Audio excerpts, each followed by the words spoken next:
Hi everyone.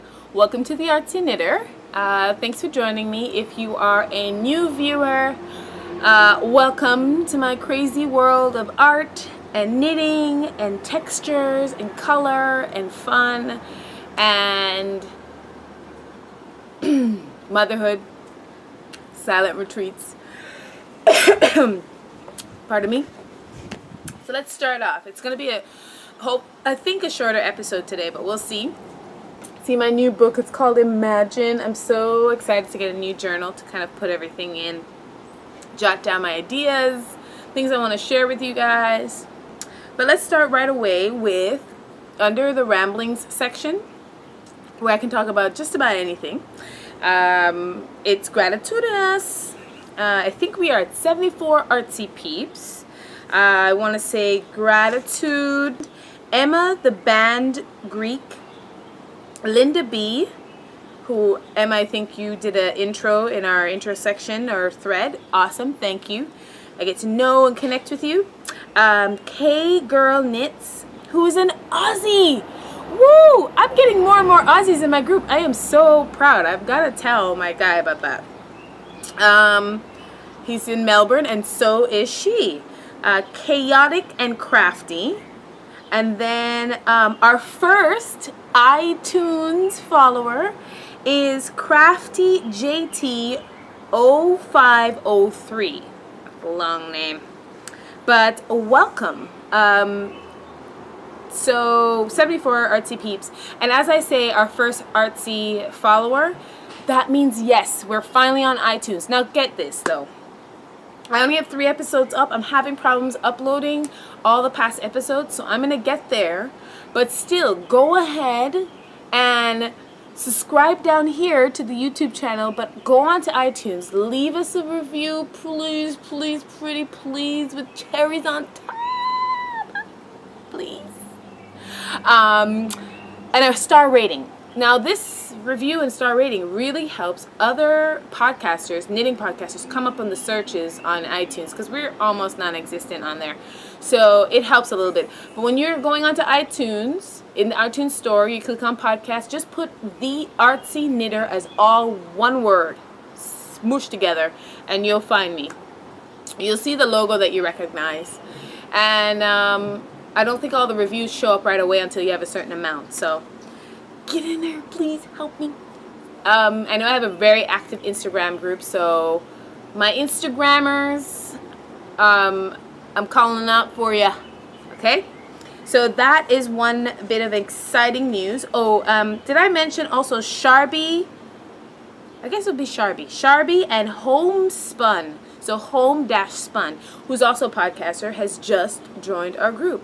I think her podcast though is called Homespun, or maybe it was Homespun House, or This Homespun Life. Sorry, because there can be sometimes a mix-up with Molly from Homespun House. But she's from Miami. And I actually thought, watching a couple of episodes, I would see more things about summer knitting and knitting with cotton. And I think she does, so I've got to go back and catch up with some more episodes. But she's in Florida, guys, so she's going to have a different take than the rest of us who experience winter, right? Check her out. And I think she does a lot of crafting, other crafts, and like crocheting, I think is a big thing for her. So she gave us, she did a little intro in the intro thread, so thank you so much. But yeah, that starts off gratitude in us. And going right on to the last time you saw an episode was Silent Retreat. I'm back. Now, I tried to upload that before I went away. Didn't happen. I had problems with the computer telling me 13 hours to upload. Like, that's cray-cray. So I tried to get a friend to do it. It just got complicated. I was like, you know what? I'm just going to let it go, be content with what's happening, and work from there. So I uploaded it maybe a day or 2 after I got back, because I was still adjusting to, being in the, everyday life. But to talk about what the retreat was like, I got a chance to talk to another viewer and now friend, Panda, about what the retreat was like. And I think I have to say, guys, this is the best thing I've ever done for myself in years. It was time. you know, and the way things shifted around in order for it to happen, it was clear. You know, I have other friends who've done Vipassana. The link will be in the show notes. It's www.dharma.org. And it's not really about religion. It's a universal technique. On the retreat, we had women. I thought there was women that were Hindu. There was quite a few people that had on. They give whatever your native language is. They try to give you the translation in that language, so that way you don't miss anything. And I thought that was very interesting, very unique, and good. I thought the center was run so efficiently, so intuitively, and no one gets paid. The teachers don't get paid. The way it's run by old students coming back with the heart of compassion to share by serving there. So there are people who got to sit in the meditations as well, but they also helped with cooking the dinner, the breakfast and lunches and so forth. You wake up at 4 in the morning. Yes, that's right, you heard me. 4 a.m. And you go to bed at 9. And you think that that's crazy, but you get used to it. And I'm a night owl, so even if you're sitting there going, oh yeah, that's not going to happen, I can't get up at that. It can be done. If you set your mind to it, it can be done. Because by the time you finish with all the emotional stuff that you're dealing with and reaching in to deal with who you are, by the time 9 o'clock comes, I couldn't get to bed fast enough, people. I was like, okay, I gotta brush my teeth. But could I get away with not brushing my teeth? Because in a few hours, I'm gonna brush my teeth again. No, go brush your teeth. And I know you'd be like, what, girl? I know. It was more not that I didn't want to brush my teeth. It's just that I wanted to sleep so fast. I wanted to get in that bed so quickly. I thought I was going to be sleeping on the floor. This place is like, we're in dorms. I had a roommate that I shared a room with, but we were all in noble silence. And it was just, everything was even designed of properly, minimalist, nothing fancy, no show off, nothing going on. And the website gives you locations around the world. There's stuff in Australia, there's locations in New York, there's locations in Canada, there's locations across the world. So the one here is called the Ontario Vipassana Center. But I think it makes sense why noble silence is important, because you don't have to, you're not dealing with the women that are there or talking to them or managing social expectations or social dynamics while you're going through this stuff. The point is, focus on yourself, focus on your own emotions, focus on your own growth spiritually. And I really liked that. It made sense why the noble silence was there. It also helped you when the goal is for you to really quiet your mind and focus on the naturalness of breathing. The Dharma, which means the law of nature, the law of the reality as it is in this moment. The goal is not to have mantras or visualizations of other things into your mind, because that's not, your breath is what's natural and it's happening all the time unless you die. And the foundation is that things are always changing. It's not permanent. And if you understand that, you understand that even when events come towards you or come within your life that are good or bad, you need to acquire, this technique helps you to acquire the skills in order to deal with that in a balanced, consistent way. Not creating misery for yourself based on, oh, I'm craving this, I have to have this, otherwise I'm unhappy, now I'm on my unhappiness, woe is me, or this stuff is happening to me, I'm going to plummet to the depths of despair and depression because I've developed a hatred for this thing. Those things, even though they have things that make you want to hate them, it's still like, this too shall pass. And I know a lot of you probably heard that statement before. There's lots of birds chirping. They want to be part of the podcast. I'm outside on a nice little patio of my friend's house, so I just thought I'd take this opportunity to chat with you guys. And then I found that since I've been back, transitioning took me a couple days. The first day I had a headache, because we stopped noble silence while we were already there. And I wasn't even ready at first. I was like, I don't know when I'm talking to anybody. I love this peacefulness. You start to get really used to it. And when I got into the city, my head was hurting. Like, people are loud. Things are loud. The city is loud. I never realized before. You know, even learning how to be silent within my mind and like not, your mind gets clogged up with either the past or the future. And those things are not the reality right now. So, you know, it was good to really have a tool that helped me in something that I had already known before going to Vipassana. That balance was key to whatever I do. This tool and this technique helped me learn how to rewire my brain into being more disciplined with my thoughts and not harboring, you know, overly fantasizing or overly like, you know, not forgiving and holding on to the past, things like that. So there's so much more to do, and the point is also to create a new lifestyle, to have it 2 hours every day, an hour in the morning, the hour in the evening. And sometimes there's a challenge, like yesterday, you know, I didn't do it maybe I think in the morning, but I did in the evening. Even if I realize I'm not going to have an hour, I still try and take a half an hour or whatever I can to make sure that I implement this into my day, because that's what prepares me to go out for my day, to make sure at least the morning time actually happens. That's really important.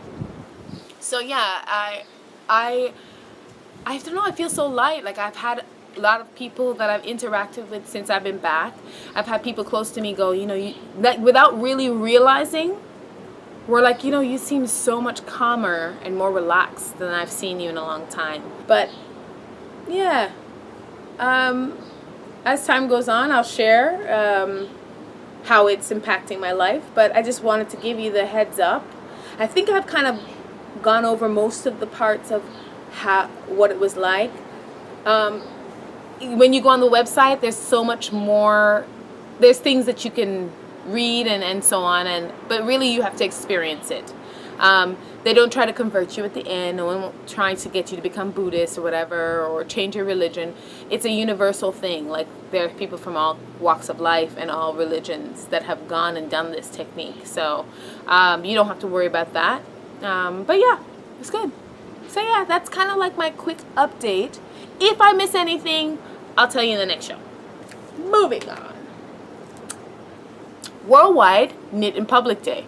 What were your plans? What did you do? I think I put 2 posts while I was away for ideas. You know, or did you have a knitting barbecue? Did you just knit in the park or on the subway? What did you do? I mean, I'd love to know. So at this retreat, my roommate, awesome. She is Japanese, but went to high school and university in New Zealand. So she's really, in her heart of hearts, in some ways, Kiwi, what they call Kiwi, a New Zealander.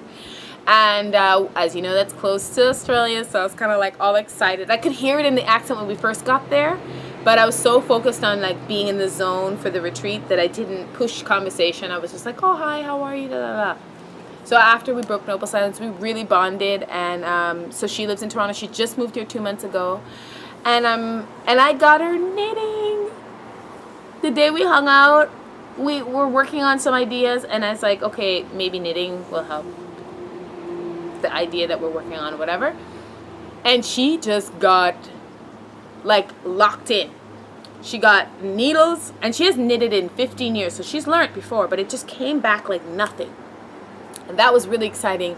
And then she just knitted nonstop. And then it advanced just from the first day, like so much. I got her to knit the Lala Simple Shawl, because it's a great beginner shawl. So if you're a newbie and you haven't knitted a shawl yet, Laura Linneman's Lala Simple Shawl is a great first starter. But she really liked it. And I don't know what her next project's going to be. I think it's going to be another shawl, but we'll see. But that's what I did on Knit in Public Day. I knitted. We were like in front of the store in the market with like lots and lots and lots and lots of people walking around and passing by. Yeah, so, and then the last thing in rambling section is I was shocked to see I have 100 subscribers. Ah, thanks guys. I didn't even notice that. Like, when I started in March this show, I think my channel had like 3 or something. I kiss your faces. I kiss your faces. You subscribed. I'm so grateful. Quite a few have been liking my video. So when this video's done, you see down there's a like button, thumbs up. Click it. Share it on Facebook. Go onto YouTube. Leave a rating there. A lot of people have use YouTube to follow their podcast. So that's why I was really anxious to get the YouTube submission going. And it's up now, so I just need to get all the rest of the episodes up and so forth. So, okay, the warden, and you'll see who she is. She cracks the whip. She did it in Ravelry. She's challenged me because I want to cast on all the things. I want to cast on all the things. I need to stop doing that. She challenged me to finish all my whips before I cast on anything else. I have no idea how long I'm going to last on this challenge.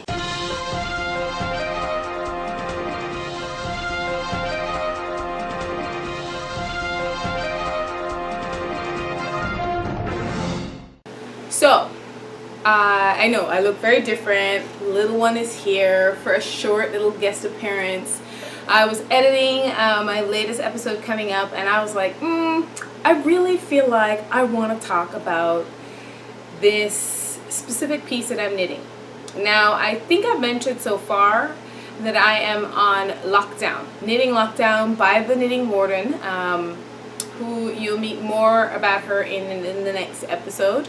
Not to start anything new or, knit anything, cast on anything until I finish my whips. I have 9 whips. Shh, don't judge me, okay?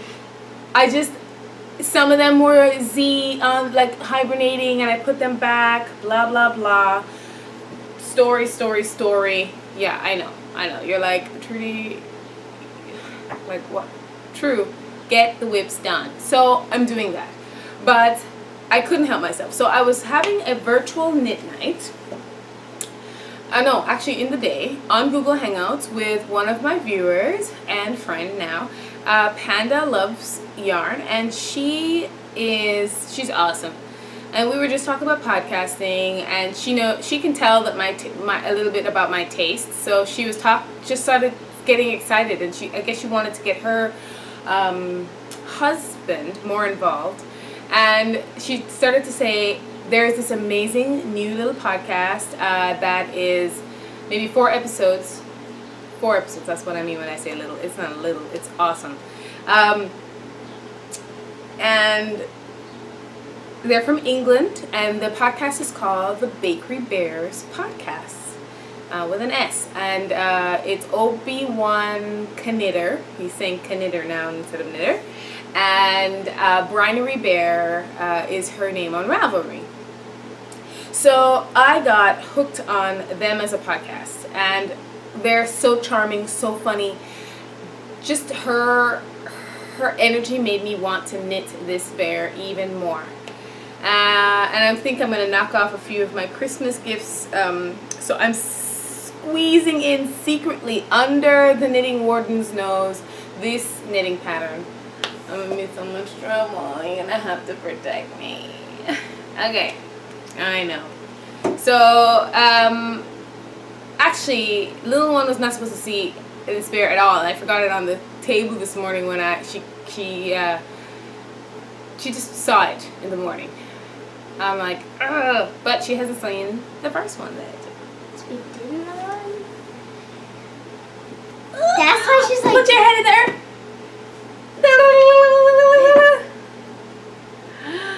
And I knew it. I was just like, great. This is the pattern, Mrs. Bakery Bear, and it just took away the whole excitedness of her seeing it for the first time, because when she like saw it, she was like, oh my god, because the second one that I'm doing is a pink one, which kind of looks like a pig right now, but it's not a pig, okay, people? When you see it in this body, it's not a pig. When we put it together, you'll see. And I changed the ears and everything. Okay, before I get into that, I know. So this is the first one I did. Shoes for him. For her, Mrs. Bakery Bear. And she's made out of Cascade. I'm sweating. It's so hot here today. I'm really grateful though. I'm not complaining. Cascade, but I didn't do it in the superwash. I'm gonna try it in superwash next time, but this one's gonna stay with us. And this is Koi Goo, but this was something I already had. And her shoes, I think it's some kind of a basic baby's wool, and then the top is alpaca, Barocco alpaca fine, which matched the gauge or sizing. So I think she came out really good. Look at their little tiny smile. I might make her smile a little bit bigger, right? Her ears and everything came out well. She's got a little fat belly. I feel like though I should have done these legs not so like going in through to the other side. I should have done it so that it's not sewn squeezed together like that, as opposed to like more round here. I'll show you when I do it on the next one. So then I was like, I started making a list of all these different styles of bakery bears that I wanted to make, and my mind's going cray cray. So I wanted her, this one, I think her name is going to be Yuki, to be kind of like a Japanese style bear with lots of pinks and neons and bows and candy and stuff like that. But let me slow down though. First, backtrack. I'm so excited that I'm all over the place. The Bakery Bears podcast, the wife and husband team is Kay Jones, who's a designer of this pattern, and her husband Dan Jones. And my favorite part of the show, he's like, Kay Jones, what's on your needles? That is my favorite part. And so slowly but surely Kay is getting to that point where she's remembering, Dan Jones, what's on your needles? But, you know, she's warming up to it. I think it's just so brilliant for more than one ways, which I've explained to them. But yeah, my head is brimming with ideas, probably because I'm a doll collector. Not originally, not like as a kid I wasn't into dolls. I was into like Transformers and Lego. The Legos are still awesome. The Legos are still awesome. I still do Legos. We do Legos together. Yes, Dan, that's right. We do Legos. Right? Legos. I haven't really watched the show, but but she can already bond. So so yes, so the podcast only has about 4 episodes, maybe 5 by the time you see this, because they podcast every 2 weeks, and you should go and check them out. I highly recommend the show. I'm almost tempted. This is gonna sound crazy. I know. I'm fine with that. I almost want to watch them over again. They're all 4 of them are an hour long, and I feel like I've missed stuff and I haven't absorbed everything. I don't know. And so the second one, Yuki, which I think her name's going to be Yuki, but I'm not so sure yet, is also made out of Cascade 220, not superwash, the regular. And then the ears are done with Koi Goo. It's like it has baby blues, a little icy blue, purple and pink. I think the colorway, it's the Koi Goo. It's 100% merino, and it's Koi Goo with let's see, Koi Goo doesn't always give a name, but the dye code is P200, so maybe that will tell you how to find this colorway. I have more of a purpley one as well, because I have plans for a purple one. Shh. I'm not going to give away who this one is going to go to, because she may watch the show. And I used 6mm safety eyes, and that's also very highly recommended for. Now Kay does not use that, she uses beads, but I think if you're giving it to a child, it's really good to have this safety eye mechanism, and this screws onto the back, so and you just press it down and it locks into place, so the kids can't gouge it out and like hurt themselves or something, or like pull it off and like swallow it. I don't think there's been a problem for Kay because she's been making these for her daughter Bryony, and that's how she started making these these bears, and she's established a major history of making this bear. It's come through lots of transitions, changed, morphed, all this stuff, so for years, and she's made almost close to, like, I think she said on the show anywhere from 60, maybe 100, I don't know, but at least 60 something, like maybe she said 65 of them at least by now. So she's fully knitted these bears. So see, there's all my little parts, and I thought it would be perfect to show you that for those of you who are comfortable knitting 2 at a time.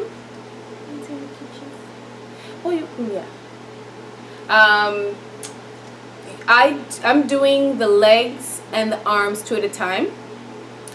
If you're new to 2 at a time, I recommend that you go onto YouTube and look for Liat Gat, Liat, and then her last name is Gat. I'll put it in the show notes and on the screen here.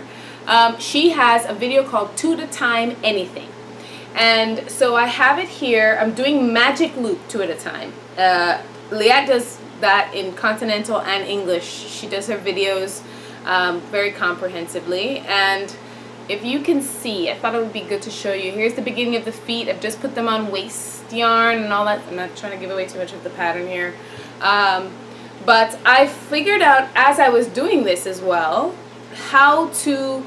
A lot of people complain about 2 at a time being something that gets their hands all like discombobulated because I'm doing it from the center of the ball and from the outside of the ball, and so the cord can get twisted. She has a video to show you a trick in order to stop that, but what I'm doing is, you see when I have my needles in ready position, I literally, instead of doing one, because you can get mixed up, you don't get mixed up and knit with the wrong yarn. I put it both over my finger like that, but the back one that I'm not doing anytime soon, I put as far back as possible, and then I have both yarns ready and set to go. So I'll knit on this first one and then literally just drop the needle, the yarn, and just continue. So they're very separated. It's very hard to get it mixed up, and I love that. I've figured that out, and so once in a while the yarn gets twisted a little bit, but nothing major. You can find ways to get around that. But I'm knitting the feet and the arms 2 at a time so that it can go quicker. And this second bear has gone a lot faster. Here's the body, the stuffing, and I just have to sew on the nose, and this one will be done. I'll be starting another. But I've been breaking up my time between doing that and my whips. So in the Bakery Bear podcast group, there's a section called Bear Chatter, I think, and I give instructions on how to adjust for 2 at a time slightly in order to still follow the pattern and not get confused. There's 2 little sections in the the arms are straightforward, but in the leg area at right after row 3 and right at row 16. When you look at it, you'll realize it's really like almost common sense, but just in case, because sometimes we just knit and we're not really wanting to strain ourselves thinking about the dynamics while we're watching TV or something. So check that out. And I've opened a thread on our group so that you can also share some of your pictures of your bakery bear. And I would say on Instagram and anywhere else, just put the hashtag Mrs. Bakery Bear so that we can see them. There is a knit along on Diane's podcast for the Knittables, as well as Bears in the Wild on the Bakery Bear podcast. So knit your bear, shoot it somewhere exciting, anywhere you want, and their daughter, who is the same age as little one, will be the one choosing the image. So instead of like a randomizer or something like that. So I'm looking forward to that. I've already posted 2 pictures that are in the running on my Instagram. I'm going to shoot a whole bunch of stuff. It ends on July the 31st, at least Bears in the Wild. And I'm going to have little one select the final piece. The the picture she thinks is the cutest. I don't know if you wanted to show a real quick of your monster where it's gotten to. But I'm going to use the koi glue and go inside here and make her nose kind of purpley pink to match the ears, and then maybe make shoes the same. So my monster is almost done. 6 more rows. And it's already started to decrease? Yeah. But it just seems like it's only, oh no, I was going to say it seems like it's only decreased on one side. So I'm going to have to go and check on the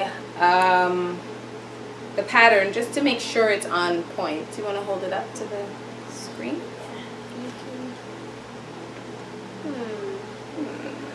A little closer. Look at the little legs, and it's getting to the top now, where it'll be almost done. And the stitch marker that I had made for her just to mark her spot. And this is the smallest size, so imagine the biggest size. Yeah, clearly you wouldn't have had the patience to knit the bigger size, because this monster's taking forever. But I'm trying not to let her. I just wanted to show you this. I collect dolls, so I have this gorgeous monster sweater that I had custom made, and I thought she looked really cute. I'm such a scary bear. You also have to make that in a larger size because the back does not fit her. Oh, Turn her around. It closes. It just makes like sucks her in. Her butt's out. I'm so scary. But it's like a domo sweater, domo style, but I had it done in like silver. You see her eyes peeping out. Oh, this is so cute. Now I do have another. Yeah, I don't know where the clothes are for the mochichi, and that dress probably fits. So I'm looking forward to making. Oh, naked. We're gonna make some clothes for her maybe tonight. So I'm pretty excited. And the shoes come off. Yes, that's really excited. I can see where making it out of cotton really helps, because this is really stretchy. And I love that these are removable, so I can make as many as I want. I'm all about fashioning out my bakery bear. So yeah, I just wanted you to have a little quick peep with her little miss with her Jamaican. Jamaica. I-C-A? Yeah. Yeah. She has her little, it's got like red, green, and gold at the bottom here, her little Jamaican dress.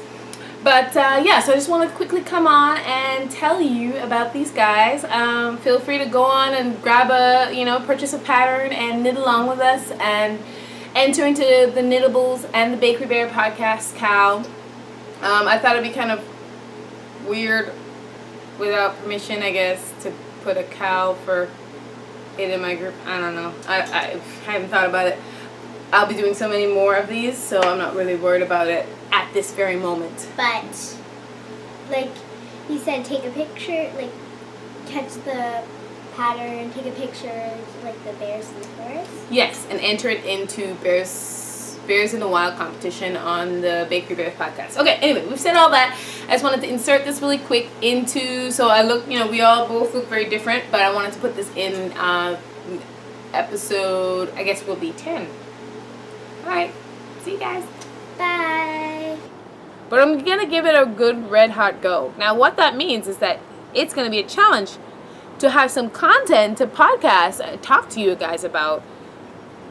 That's not something you've already seen a couple episodes ago. Oh, I'm 5 rows further. Like, no. So I'm going to really crack a lack on that. The first, so I just, give me some support. Help me out, guys, while I try to do this thing. I'm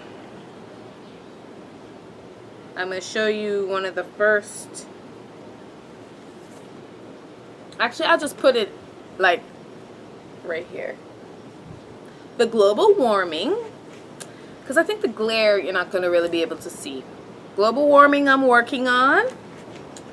So I stopped a little bit. Let me put this down. Now, you saw this before, right? Lots of calculations. We went through that with Brenna. I'm now at the yoke. I don't have much more to go. This is going to be a whippy. Down. Cancel. Done. Finished. Over soon. I just have like the sleeves and this top part and I'm finished. So I'm excited about that. But because I saw the pattern, I thought the sleeves, I think I mentioned the sleeves, I didn't want it to be puffier. So right now I just have the ribbing and it's attached to the body. I'll show you. You think you've seen it. I don't think it's moved since you last saw it. But look at this color. This yarn is so amazing. I think that's the true color of this yarn. It's so great. Northbound knitting. So I have this. Let me use this side. I have this attached now, right? Let me show you here. See how you... Even when I was reading this pattern, I was like, what? You want me to do what? So it's just the ribbing and a few rows that is done. And what I need to do is increase by about, we decided about 10 stitches, and then knit the sleeve, and then decrease. Decrease whatever is naturally in the pattern as well as the 10 stitches to create the shape to use. And the last whippy that I'm going to show you today is a gift, and it's in gray. It's a Barocco vintage worsted, not chunky. My other blanket, I seem to be on a blanket kick, guys. This pattern called for 6.5 millimeter needles. I decided to do a 5 because I wanted the material, the knitted fabric, to be tighter.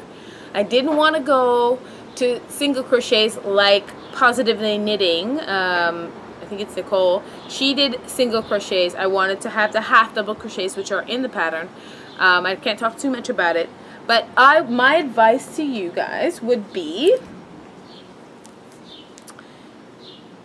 look for Carol Ventura flat tapestry crochet. I'll put a link in the show notes. Watch that video before taking on this pattern. And apparently, Nicole from Positively Knitting podcast says that she's watched all of her videos, and there's one of the videos she talks about cutting the yarn. So instead of, it's a little bit tricky, and so instead of like going back and forth, you keep the work on one side and then just knit this way, knit in one direction and cut the yarn, knit in one, and you'll have lots of ends, but it might be less tedious or less stressful to do it that way. So I think I'm going to try and aim for that. Another alternative would be to knit in one direction and then knit with your left hand. Crochet. I don't know about all that. I was thinking maybe, and then Nicole was like, really? You want to do that? I was like, maybe not. So I'm doing this in, I think what I'm choosing is that it's going to be a gray, light gray like this. It's the heathered one. I really wanted the solid, but it seems like Barocco stopped making it, which I don't understand why. The heathered. And then I might do, I'm still contemplating where I want to do that Tiffany blue that they have. It's almost close to Tiffany blue that they have in there, or white in the center for the word love. So this blanket is going to have love in the middle. I actually did more cast on, I think 180 stitches if I'm not mistaken. I was nervous that I wasn't going to make it big enough, but for this person, but I think, woo, because you know there's acrylic in here, it's not going to block that much, so I think it'll be fine. So that's whip number 3. So I think this really needs to be done by July 5th. I don't know about that. Oh my god, am I going to be able to make it happen? I have no idea. But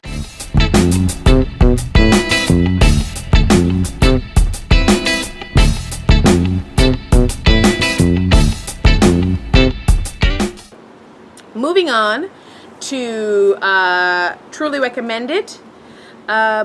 These are great hostess gifts, teacher gifts for the end of the year or the beginning of the year, since it's almost the end of the year now. By the time you see this, it might be school's out. Mom, grandma, there's so many things you could do, but sometimes dishcloths or washcloths are not always the sexiest. I think these two, I really like them for the texture and their look. Jazz Age washcloth is free. It's a 4mm knitted on 4mm, and it's done with Knit Picks cotton, and the size is 10 by 10. Let's see here. Jazz Age. It's designed by Jenny Catchings, and it's a crochet pattern. So for you crocheters out there, check that out and see what you think. And it's a free pattern. I think it's really pretty with the little fan texture. And it really looks like it could be a nice, you know, washcloth for the face or the body instead of just like the basic ones. And maybe even doing this with like a nice little other color border or something like that. Maybe this also, the second one, I think could be done, make 3 of them in different colors or stripe these. It's called the Nubby Scrubbies by Angeline Marie. Right. Could you even see them here? Oh, I'm still trying, right? I'm not giving up. No, I don't think so. Okay. It's also free, and it's done on 4mm with Bernat cotton solids. And I think the texture of these allow you to really, you know, for the skin. So it's not just about making dishcloths this size, because people can probably have too many of those, but this is a little bit more personal. And you can wrap it in gorgeous ribbon and package it really well, and it's a great gift or a top up on a gift that you've already gotten, because sometimes you need a little top up. So those are my truly recommended. Moving on to the last part of our show. I haven't done a fashion spotlight in a while, so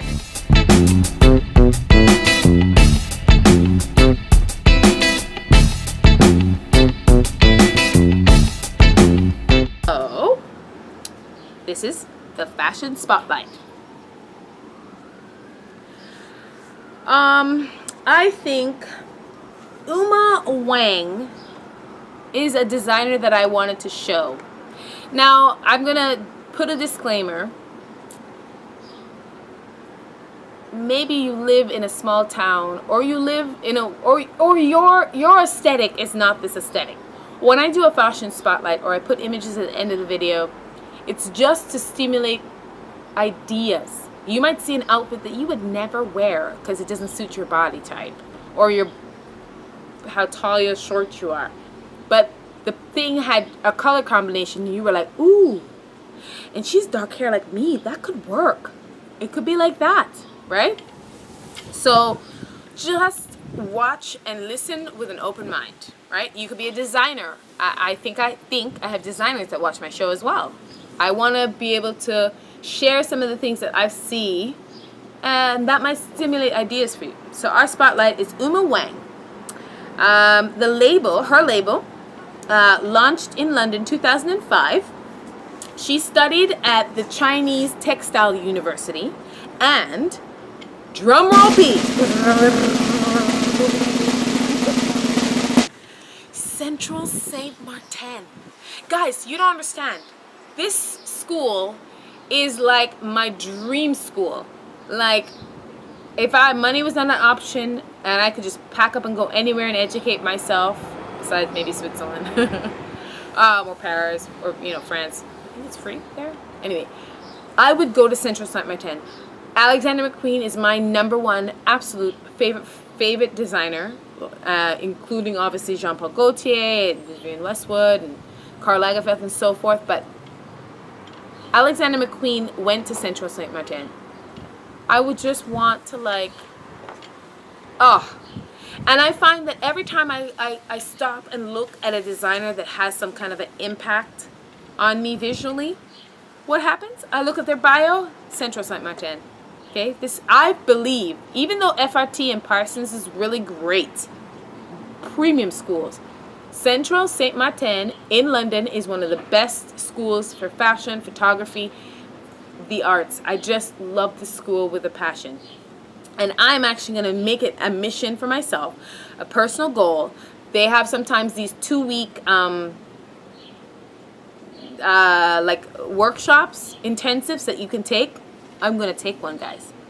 And you be with me. Fingers crossed. All right, I'm putting it out there. She has had a 10-year history designing for other Chinese labels, where she's developed her own style and signature knitting technique. So she's a knitwear designer, as well as her collection does extend past that. Wang's mixing and matching of different fabrics carved her name and success in Chinese fashion history. She is one of, she's kind of like, in China, in the industry, they think that internationally she is one of their big successes. So, while when you look on her website, under that name, Uma Wang, her spring collection is very drapey, has a very minimalist translucentness to the fabric, translucent, and flowy feel but not a lot of tricks going on. Very simple lines. It's not body conscious. I just think there's an elegance to some of her designs. And the fall 2014, while it's still minimalist, she's got some mohair sweater dresses that are really cool, in like a natural tone. She's got stripes and oversized polka dots. Can I tell you, I'm so much more in love with this woman. She's got a little bit of blood red, bold blood red in the color scheme, with mixing with a little bit of black and taupe sometimes as she like puts certain dresses together. And then when you go further back to 2013, you know, whether it's her spring or fall collection, there's dominant shades of gray and black in her collection, with a touch of red. So like the fall before, it's almost like she's, you know, hinting towards 2014's fall collection. That's what designers do. They show a little bit of a progression. But you have to have a little bit of foresight and stuff to help you picture, you know, where you're going to go with something. She really plays with texture, and there's a piece that I love. So hint, designers, hello. Very open fishnet style. It's almost like it's a black fishnet piece that's laid over another outfit with leggings. You'll see it when you go on there. I love, love, love this piece. Sorry, like fidgeting. But that's our fashion spotlight for today. And I think pretty much everything I wanted to talk about. I did record something else earlier, but I was in my lovely little cafe area, and people were sitting on the veranda. It's really loud, and I haven't tested it to see if it's got some viability in putting together. If it's not unbearable to listen to, meaning it's the people over to the side are too loud, then I'll post that one after this one. But yeah, I am grateful if you are a returning viewer. Thank you for coming back. There is a Facebook, I think even a Twitter. There's Google Plus, and a like, thumbs up button just below this video. If you enjoyed this podcast or the podcast in the past, please don't forget to like those buttons, because they really help visibility of the show. So, all that being said, enjoy your week. Knit like a rock star. Okay? Don't forget. I'll see you. Ciao.